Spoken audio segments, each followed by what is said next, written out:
இந்தியாவில் ஒரு deep start up ஆரம்பிக்கணும்னா நீங்க தலையில நின்று தண்ணி குடிக்கணும். ஆனா இதுக்கு மேல அப்படி கிடையாது. ஃபார் எக்ஸாம்பிள், நீங்க ஒரு ராக்கெட் ஸ்டார்ட் அப், ஸ்பேஸ் டெக்ல ஒரு ஸ்டார்ட் அப் பண்ண போறீங்க. உங்க ஃப்ரெண்டு வந்து ஒரு ஃபுட் ஆப் பண்ண போறாரு.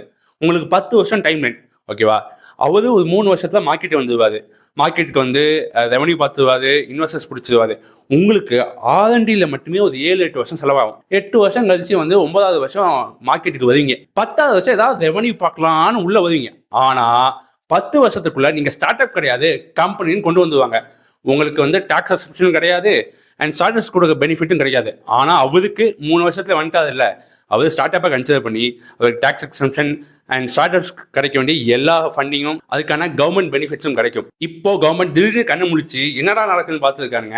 அண்ட் இந்த மாதம் வந்து பாலிசி சேஞ்ச் பண்ணியிருக்காங்க. இதுக்கு முன்னாடி 10 வருஷம் 100 crore ரெவன்யூ ஸ்ட்ரீம் இருந்ததை இப்போ வந்து 20 years 300 crore ரெவன்யூ ஸ்ட்ரீமாக மாற்றி இது வரைக்கும் வந்து இருந்தீங்கன்னா நீங்கள் ஸ்டார்ட் அப்பாக கன்சிடர் பண்ணலாம் அப்படின்னு சொல்லி கண்ணை முடிச்சு யோசிச்சிருக்காங்க.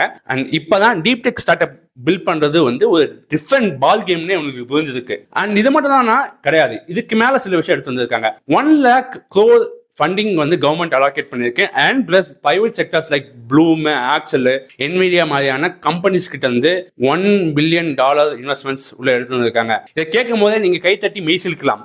ஆனா இங்கதான் வரேன், நான் டேட்டா கொடுக்குறேனே. 2007 நம்மளோட ஃபண்டிங் வந்து $0.02 billion அண்ட் 2022 $2 billion. இதுவே 2025-26 $1.25 billion. கேட்கும் போதே சூப்பரா இருக்குல்ல.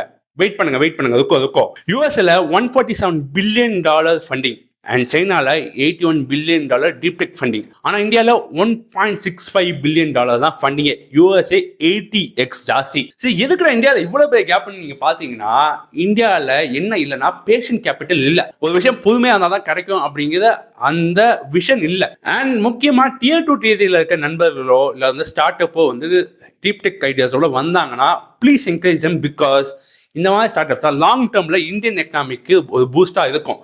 நம்ம வந்து இன்னொரு ஸ்விக்கி ஜொமேட்டோவோ இன்னொரு வந்து ஓலாவோ இது பண்ணோம்னா கடைசி வரைக்கும் அதே தான் நம்ம பண்ணிட்டு இருக்கோமே தவிர நம்மளால ஒரு சஸ்டெயின்டு இண்டஸ்ட்ரியல் எக்கனாமியை வந்து டெவலப்பே பண்ண முடியாது. பை.